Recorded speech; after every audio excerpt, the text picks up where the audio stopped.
It's the AC/DC Beyond the Thunder podcast. With your host, Kurt Squires.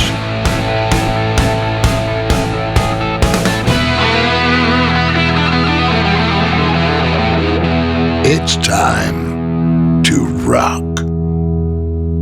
Welcome to the AC/DC Beyond the Thunder podcast, where we talk with extraordinary fans who've been influenced by this extraordinary band. I'm your host, Kurt Squires.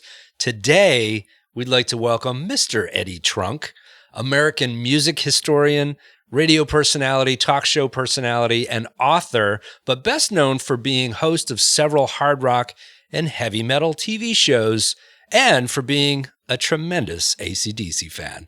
Eddie, thanks for having us here in your lovely New Jersey home, a state where you were born and raised. But maybe we could start today by asking, what was the music scene like in the Eddie Trunk household growing up? Well, my parents were into rock music quite a bit.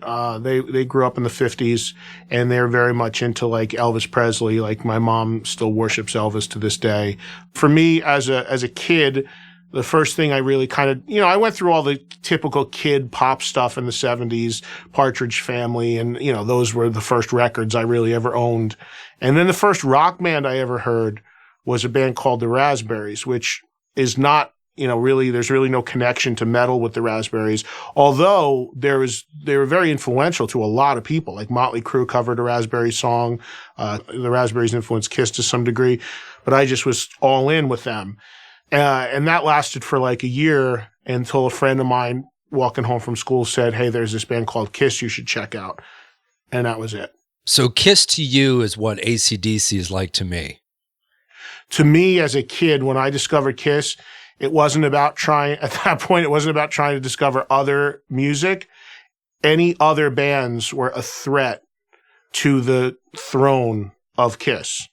And then, of course, you grow up a little bit and you realize, well, there are other bands. And that's when that's the first sign was, okay, I'll take one of 200 Kiss posters down. I'll take one down and I'll put Aerosmith up.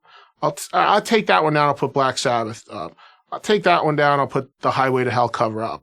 Speaking of Highway to Hell, I distinctly remember growing up listening to the Beatles and Creedence and a lot of Southern rock and even a disco era. And some Supertramp. I loved Supertramp. But then my brothers brought home AC/DC's Highway to Hell. The cover alone stopped me dead in my tracks with Angus as the devil in a schoolboy uniform. And then when I put it on the turntable, I freaked out. I didn't know what I was listening to. So that was my AC/DC moment. So Eddie, what was your first AC/DC moment? Very first AC/DC record I got was Highway to Hell. And like a lot of different bands, I discovered them because I won the album on the boardwalk at the Jersey Shore. And it was one of those things where you put a quarter on a number, the wheel goes around, and they had all the album covers up, and you picked, if you won, you picked whatever album you wanted.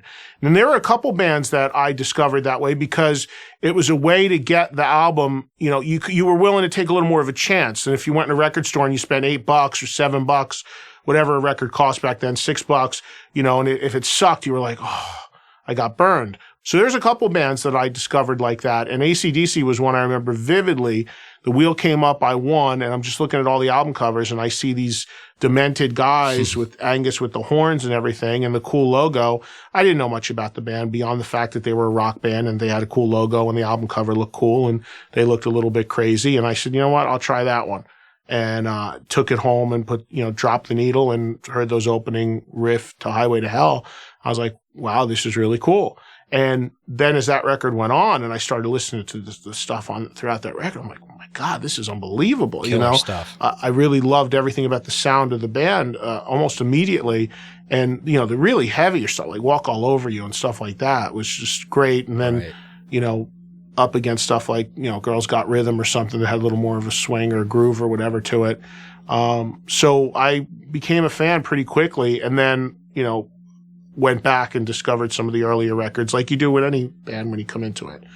I agree wholeheartedly. Highway to Hell was a seminal album, it completely changed my musical landscape. In fact, that very album that my brother brought home when I was 10 years old was still with my brother when his house burned to the ground. Sadly, the next day he was rummaging through the house and there was nothing left except that he found the Highway to Hell album in the basement, completely charred. It was burned in half, but you could see the label.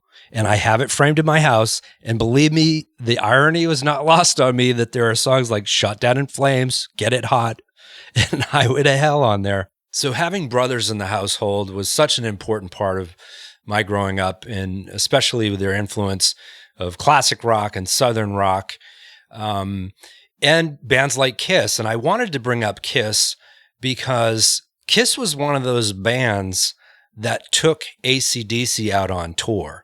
And AC/DC was not a band that you wanted opening for you. So that was a huge risk, and you got to give Kiss a lot of kudos for that, knowing that you're such a huge fan of that band.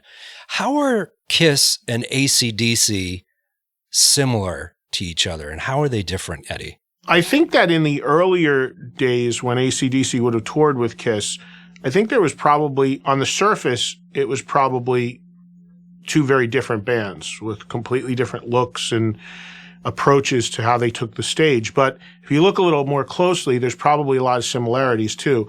Both bands' music is, it's not overly complex. It's, kind of in your face, pound you with guitar, bass, and drums. Mm-hmm.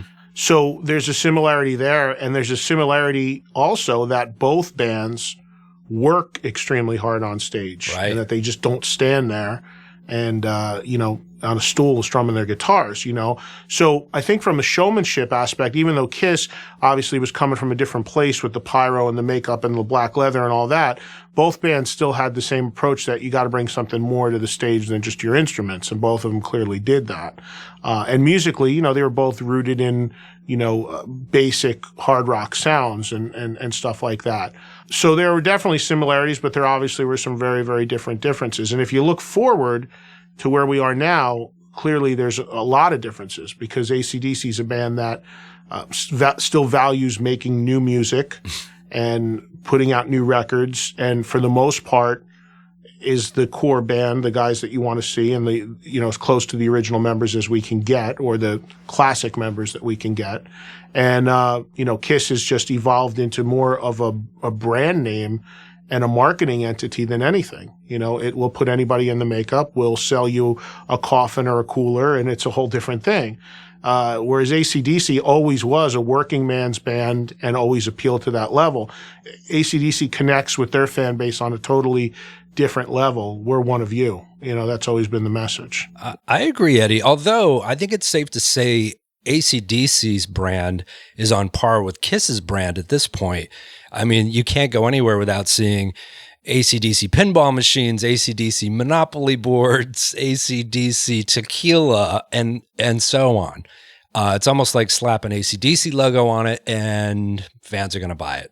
Me included. But there's a way that AC/DC does it too that makes it different. No matter what AC/DC is going to sell you or how big the marketing is, it still comes at you from a different place. It's kind of hard to explain, but you don't ever feel like the band's trying to get over on you. You don't feel like they're ever trying to jam anything down your throat. You don't ever feel like you see something that's like cheesy or tacky. It just seems like, okay, here's a bunch of stuff with our logo on it. If you want to buy it, we'd love for you to. If not, no worries, Now I see a lot of people walking around with a shirt for with the album cover of Never Say Die from Black Sabbath on it. And I guarantee you, I look at those people, I know they couldn't name you one song on that record or even what it is. Right. But it's a cool picture. It's retro. It's a cool thing. All the kids are doing it. I'll do it. But whether it's really some allegiance to the band or not, I don't really know how accurate that is. The case of AC/DC, I mean, they're so mainstream and have crossed over to so many generations that they're probably one of the bands that actually people really could name you some of their songs that wear their stuff. I'm glad you say that, Eddie. One of the core reasons for doing AC/DC podcasts Beyond the Thunder is because not many bands can claim to have infiltrated our culture quite like AC/DC has. from actors to authors to athletes to military war heroes to comedians, and the list goes on and on and on. And for me, I feel a little bit vindicated because as a kid, I felt like that sole person waving the AC/DC flag because you never heard AC/DC in stadiums or on TV or in books or magazines. It was just unheard of. But now you can't go anywhere without hearing AC/DC. Eddie, how have you seen AC/DC influence the world around us? You know, it's astonishing to me how many people have been affected by AC/DC's music on different levels that, you know, there's very few bands, rock bands, that have had that sort of massive crossover. It's people still think of and refer to AC/DC as a metal band. And it's still a term that's used with them, and people still regard them as that. I never did. I never saw AC/DC as a metal band. No. I always saw them as a bluesy hard rock band. As much of a supporter of metal as I am, I think calling them, just putting a name of a metal band on them really kind of sells them short. I think there's they're much more than that. I agree. In fact, AC/DC was never comfortable with the tag heavy metal. And I always think of the Who's box set entitled Maximum Rhythm and Blues. Well, I think of AC/DC as maximum rock and roll. To me, metal band kind of conjures up leather and studs, and, you know, where AC/DC is not that either. And I just think that, you know, people who look at them as a metal band may be a little more astonished to see how many other areas they've touched. But if you look at them as just a really loud rock band like I do, who's made the quality of music they've made as powerful as it is, I'm not surprised at all that it's had the impact it's had on everyone, from strippers to athletes to our brave men and women in the military who use that music to charge them up. I mean, you know, these guys are going into Dangerous Spot and putting on something, you know, some sort of, you know, AC/DC music to kind of give them a taste of home and also, you know, charge them up a little bit is incredible. You're absolutely right, Eddie. And to be honest with you, there's not a lot of bands that can do that, right? There's not a lot of bands that have that sort of impact. And what's incredible about AC/DC is that people are mining the catalog and finding more moments like that to introduce songs. Like, I'm a huge sports fan, so the amount of AC/DC you can hear on any given night in a basketball or hockey or football or baseball stadium is incredible. Right. And then you'll get thrown for a loop because everyone expects something like Hell's Bells, You Shook Me All Night Long. But then all of a sudden you start to hear Highway to Hell, Thunderstruck, you know, which has become like a big one now. I think I heard Are You Ready the other day somewhere in the background of you know, a sporting event. It's almost like the music has become so timeless that it only takes like one stadium or arena somewhere in this country to say, you know what? It'll be really cool if we use the riff to Walk All Over You when the band comes out or when someone scores a first down. Yeah. Then it just catches like fire. But the one thread that links all of it is the groove. Any AC/DC song, I mean, not many bands can say that, but there is that immediate groove. It's danceable to a degree. It's almost like a danceable type of groove that's just hypnotic, and all their songs have it. People ask me all the time what the secret of their success and that is, and I think that's really what it is. That's what crosses it over. It's not a cheesy groove. It's just a lock-in. It's just the rhythm section just pounding you and everything over the top. Just this unique mix that's not rocket science by any stretch of the imagination, but just the way it's played, the players, the writers, the way it's produced, it all just comes together in this stew that no one, however many people have tried to copy it, and there are countless that have, can't come close to what AC/DC has done. Yeah, there's this incredible engine room, and it's called Malcolm Young, Cliff Williams, and Phil Rudd. No one's going to top that groove. And the way they cite that groove comes from bands like Led Zeppelin and the Stones and the Who. And if you think about it, when those guys were growing up, they were listening to singers in the 50s, from Chuck Berry to Little Richard to Jerry Lee Lewis. And then there's this other groove that goes even further back, the great blues guys, Muddy Waters, B.B. King, and Howlin' Wolf. all these different eras of great groove. If you had to choose one era, Eddie, where do you think they get that groove from? I don't know where the groove comes from, because even though AC/DC certainly have a bluesy feel to their music, and there's certainly those elements to it, there's something else. There's something that they bring to the table. You don't listen to AC/DC and say, oh my God, well, yeah, but that's so blatantly whoever. AC/DC is the benchmark. Everything that came after it is, oh my God, that band is so AC/DC. That's so true. And for someone like you, Eddie, who's been in the business since the early 80s, you've seen bands come and go, and bands at the beginning of their career. How many bands can you name that have been completely influenced by AC/DC? Me coming into the scene on a professional level, so to speak, around 83, with the radio show, and then a few years later, the record label and stuff like that. But speaking on the radio front, I would have to say I would be hard-pressed right now to tell you a band that I had run into and worked with that had not been influenced to some degree or had a tremendous level of respect for AC/DC. Probably more so than any band I can actually sit here and tell you. I mean, it's almost impossible for me right now to tell you of another band who I've talked to other musicians about on radio or television that is as highly revered and respected and has had as much of an influence on music, even if it's not directly. What's amazing and astonishing about AC/DC is not only you would expect hard rock and metal bands, but it's much wider than that. You can talk to all kinds of artists and they love AC/DC. I did a Thanksgiving dinner shoot for VH1 Classic once, and it was this mix of artists on this dais that everyone from Debbie Gibson to Gloria Gaynor to Daryl McDaniels from Run DMC to this whole hodgepodge of people. They put us all together and did this Thanksgiving shoot. Inevitably, everybody knows and talks about AC/DC and has just the utmost respect, whatever music background they came from at the table. We could have had that conversation.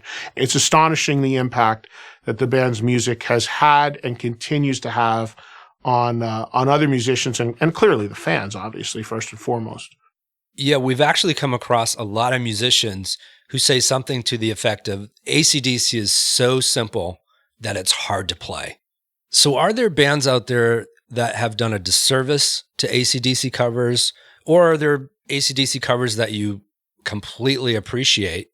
Or if you're like me, do you just want to hear an AC/DC original? At the end of the day, I want AC/DC no matter what. I mean, and even in radio, there's a million tribute records that come out and covers and this and that. And yeah, it's fun for a week or two to hear an artist's interpretation of something.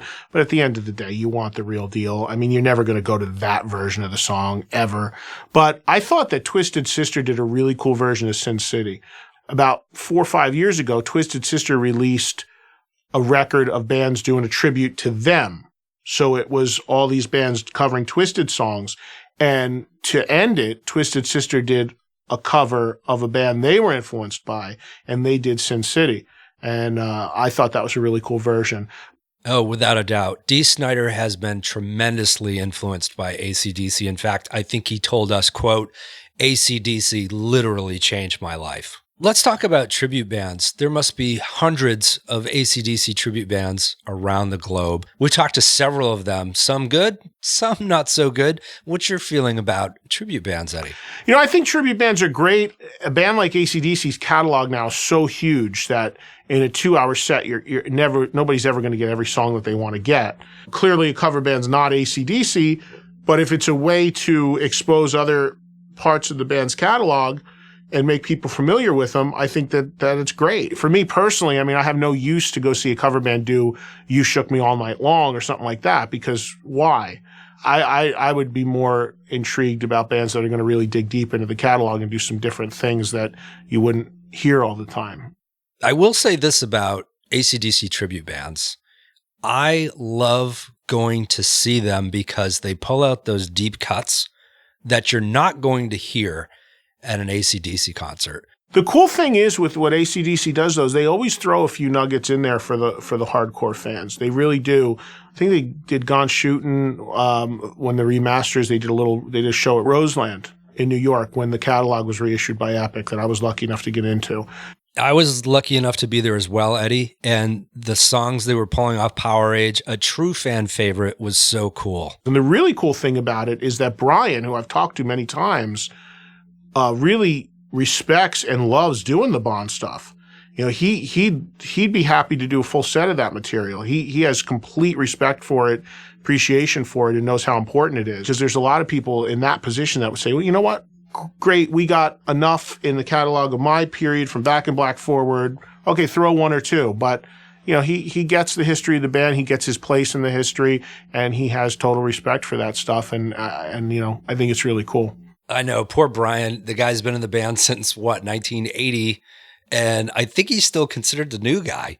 But actually, I feel fortunate as an AC/DC fan to have come into the timeline when I did, because I was able to appreciate not only Brian, but Bon equally.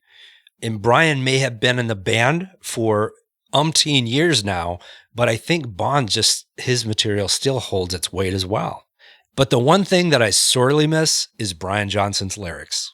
And it's important to note that Brian hasn't written a single song since Blow Up Your Video in 1988. So by the time Razor's Edge came around, Brian was going through a nasty divorce. The Young brothers took over the sole responsibility of writing lyrics, and Brian has not received a writing credit ever since. So this must be driving Brian creatively crazy, not to mention less money in his pocket. But what is your take on this? How do you feel about Brian not being a part of this writing process anymore? My impression of the whole thing is, you know, publishing and writing credits are really a tricky thing.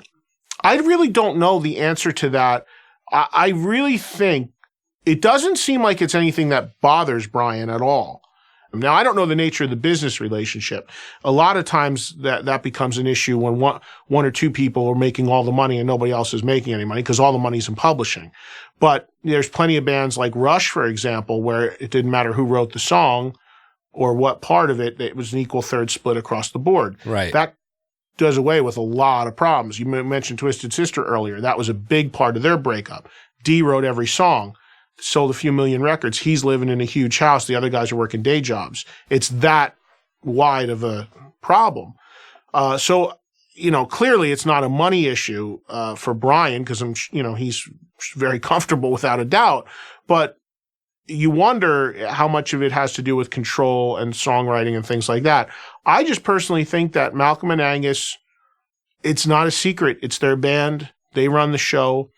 It marches to their beat, and it's a beat that hasn't failed them in a long, long time. True. I still think that there's part of Brian that thinks of himself as a new guy. Mm-hmm. I know it's hard. It's unbelievable to consider when you're talking like 30 years that he's almost been in the band. I know. But I almost think it's a case where Brian just feels like he's there. He's doing his job. He's fortunate to have the gig. He loves having the gig. He knows his role in the band, but he knows at the end of the day, Malcolm and Angus are going to call the shots. If they're going to write the songs, great. They're going to produce the records, great. They want to wait 6-7 years between records. He'll sit in Sarasota and he'll wait to get the call. I talked to him privately many times, in the space between Stiff Upper Lip and Black Ice. And he said, "Oh, I got the itch, me son, to get out on the road and to do something, whatever." He says, "But when the boys call, I'll be there. That's all I can do." And, never bitter about it, never complaining, just very matter of fact. He's like, in the meantime, I'll race me cars. I'll do this. And he's not bitter or angry or anything.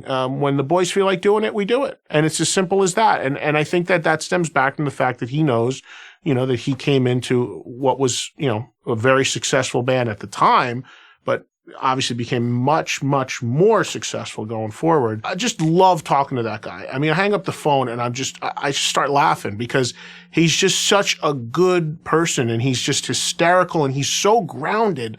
Like for a guy that's one of the singer in one of the biggest bands on the planet, right? He's just like the most regular guy. I interviewed Angus, Malcolm, and Brian. One of the first interviews I ever did for VH1 Classic at the time they were inducted into the Rock and Roll Hall of Fame. And these guys, they're just like us. They don't care. They were pissed they couldn't smoke cigarettes. They got to wear a certain sort of jacket there. They're like, what kind of rock and roll is the fucking Waldorf Astoria, man? I mean, it's just so refreshing to see guys like that. And at that TV shoot, it had come up that I did a radio show in New York. And I remember Brian saying to me, where's your studio, me son? I said, it's a few blocks up the street. I do the show on Friday nights. He's like, I'll come by and see you. Sure, mate. I'll come by and see you. I gave him the address. He's like, you tell me what time to be there. I'll come by. It's just like a day after the Rock and Roll Hall of Fame when everyone wanted to get to them. And who knows, is he going to show up? Whatever. Sure enough, the guy walks in. No entourage, no handler, no nothing. Rings the bell, comes in with his cap on, sits down. What's happening, Eddie? What are we going to talk about? What's going on? And just the most, regular guy. And I'll never forget, even stranger, in a good way, was that next day he took a ferry to Staten Island and went to an Italian restaurant from Manhattan.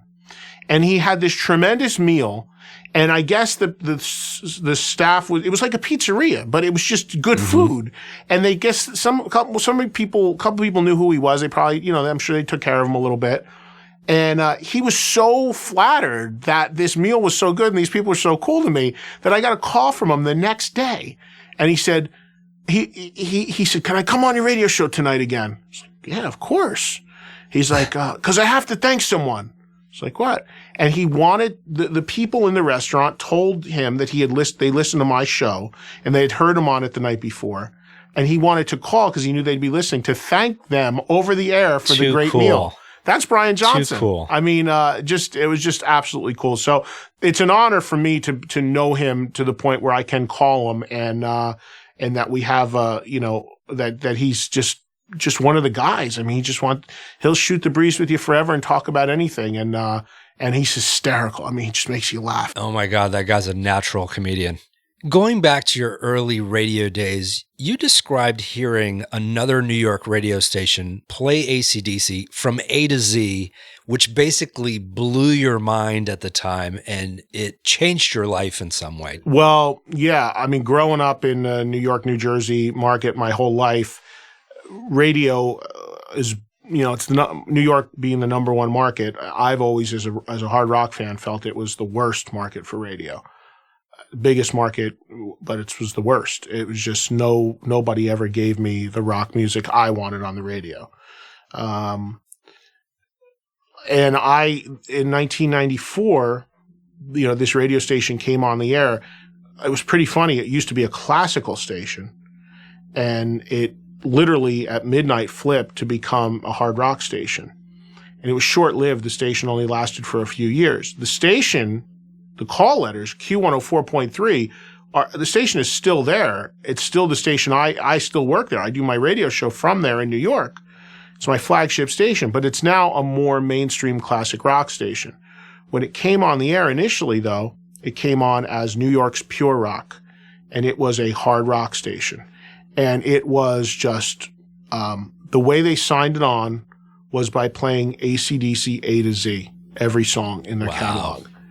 And when I heard about it, this was about a year before I actually started working there, I was very content working at my small station in New Jersey, doing my show, doing odd jobs to, pay the rent or whatever.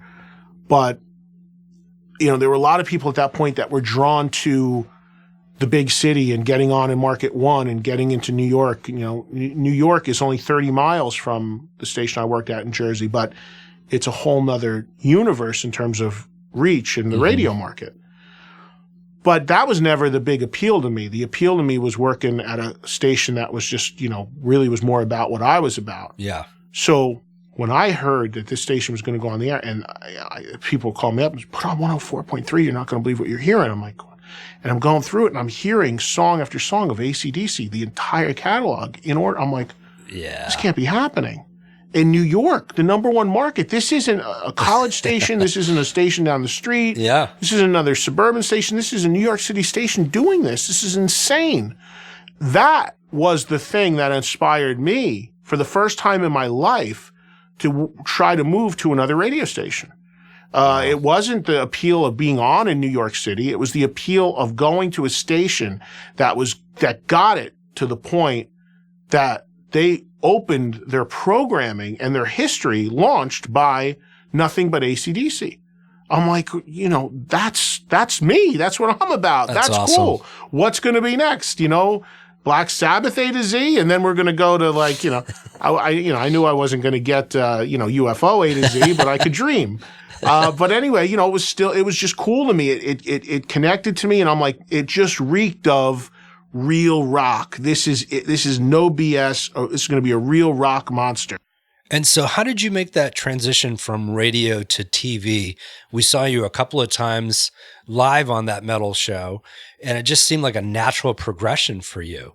After I kind of got on radio, I had always had my next hurdle was television.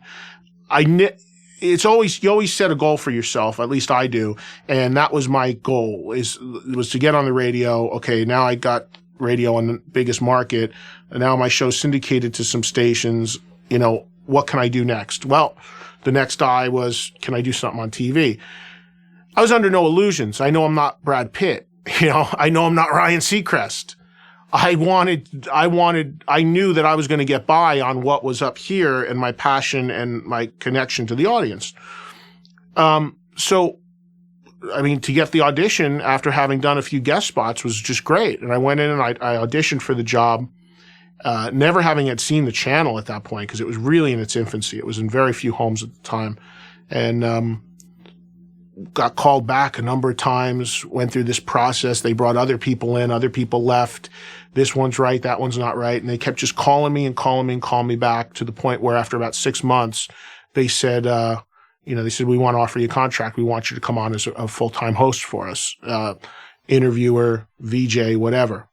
It was a dream situation. It was phenomenal. Lasted for 5 years. And the first act I interviewed was AC/DC. And I'll never forget them telling me, they said, would you be comfortable interviewing AC/DC? And I was like, comfortable? Yeah, it would be phenomenal, And again, at this point, I had already had a good run and in radio. So there was any artist that came in had some kind of overall knowledge of me from my history in radio and what I had done. To open, to pop your cherry, so to speak, on television with an interview with AC/DC was beyond cool for me.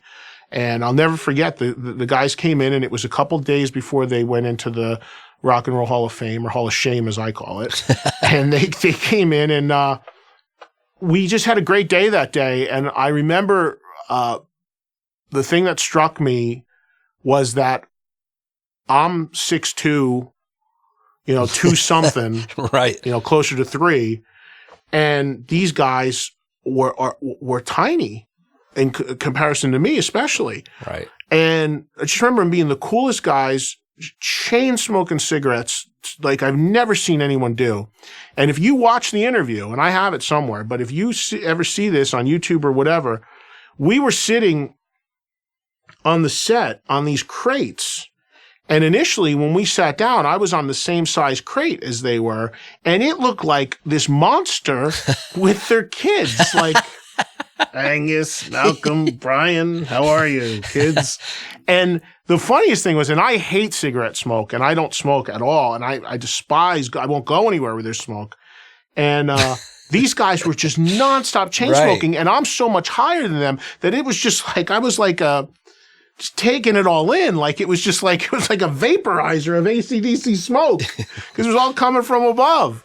But hey, it's AC/DC. I'll have to breathe their smoke and deal with it for the shoot. Yeah. And then we repositioned the crates a little bit, so I was a little bit more on a level playing field. But that's the first thing. The things that I think of, the two things I think of the most when I look back on that tape is the fact that how much I probably weigh the three of them combined what they weigh, and the fact that it was just this nonstop cigarette smoke coming up into my face. I know those guys probably consider cigarettes one of the major food groups.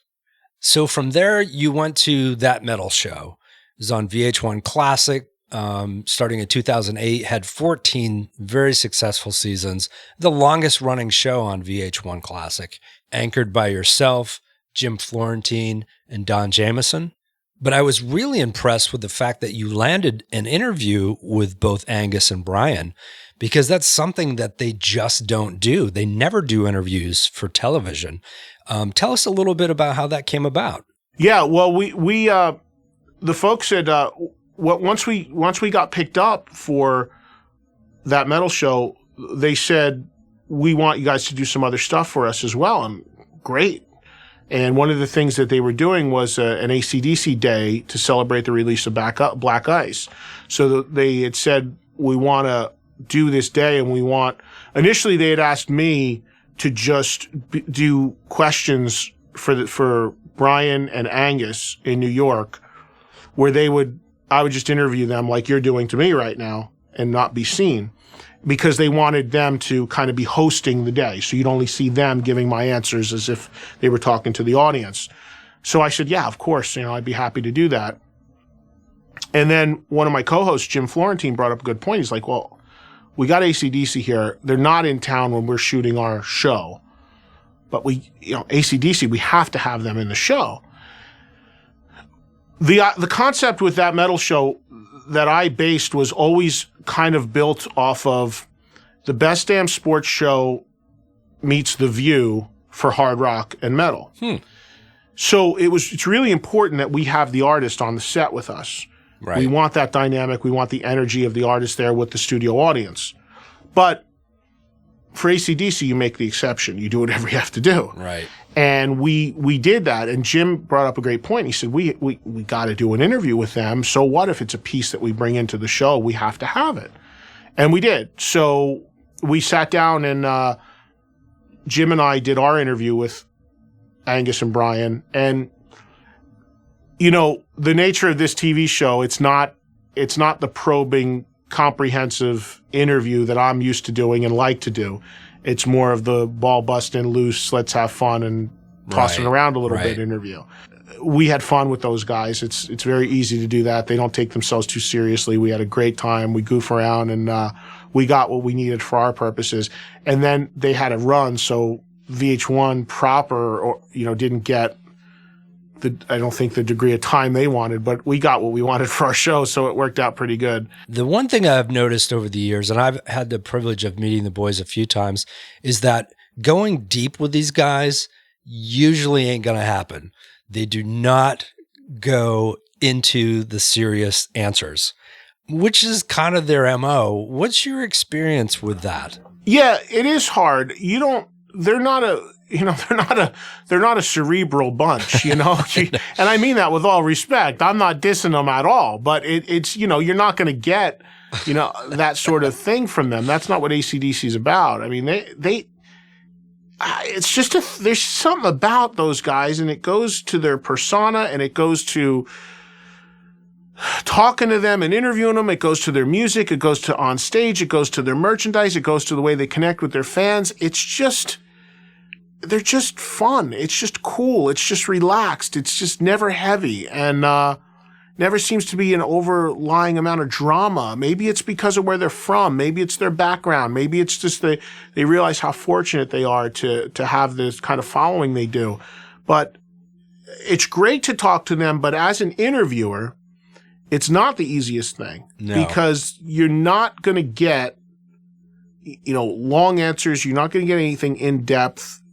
They're going to just start cackling about something. It could be a little bit hard to understand them at times, to be totally honest with you. They'll use some phrasings and some slang that to me they'll have to explain sometimes. So you know what the heck they're talking about. Let's talk about Stephen King for a minute. I grew up in Maine, so did he. I would run into Stephen King from time to time at book signings. And knowing that he was a tremendous AC/DC fan, I would trade rare tracks with him.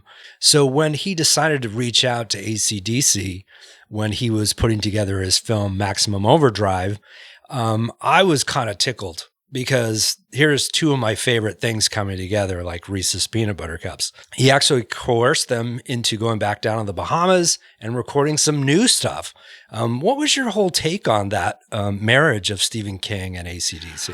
I thought it was cool that a guy like Stephen King, who is such a revered writer and, celebrity in his own world, it was so public about his love of AC/DC. I mean, I thought that was really, really cool. And it just shows the diverse type of people that AC/DC have touched with their music. And, I think that it was a really, really cool thing that a guy like that came out and said that and showed his support for the band like that. So you go from someone like Stephen King, one of the most prolific writers in the world, to someone like Mike Judge, who's the creator of Beavis and Butthead, on the other end of the spectrum, who's also professed his love for AC/DC and who has admitted that the theme song for Beavis and Butthead was totally inspired by AC/DC. Not to mention that the main character, Butthead, is donning an AC/DC shirt. When I first saw that, I thought to myself, oh, okay, Mike Judge feels like anyone wearing this T-shirt probably is an idiot.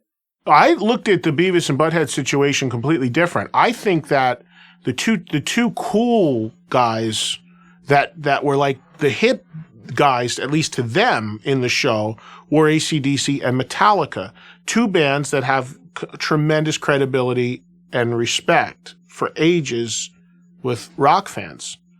The nerdy, geeky guy wore the Winger shirt, very unfairly, I might add.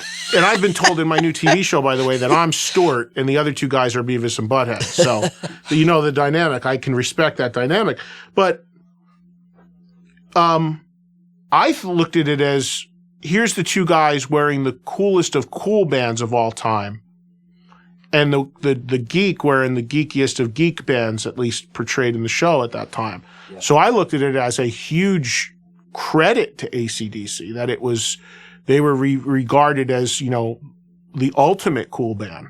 But not cool enough for the Grammys or the Rock and Roll Hall of Fame or even the cover of Rolling Stone. And I know this is going to touch a nerve with you, Eddie, but it took years for these institutions to finally come around to see the light when it comes to AC/DC. Your thoughts? Look, Rolling Stone, Rock and Roll Hall of Fame, the Grammys, they are never going to get it when it comes to bands like AC/DC and others. And even when they do get it, they don't get it. AC/DC, to not go in the Rock and Roll Hall of Fame the first year they were eligible, is absurd beyond all comprehension. So I have no respect whatsoever for that institution and that elitist rock mentality. You, my friend, are preaching to the choir. Well, thank you, Eddie, for joining us here on AC/DC Beyond the Thunder podcast. It was great to have you. As you know, AC/DC's been a part of my fabric since I was 10 years old. The hard part to explain to anybody who's not a fan of AC/DC is why one would be so infatuated with this band. In your own words, how would you describe what makes AC/DC so special? What's so magic about this band? I've interviewed so many bands in my life, and it's, things have to be a certain way. That light has to be like this. They're cranky. I won't drink that brand of spring water. Bring me the other. Talk to them if you want to do this. All this garbage that comes with that. And, just the last time I saw the guys, here we are, they're just dead tired from running nonstop. I saw the interview schedule.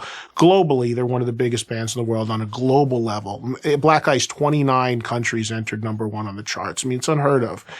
And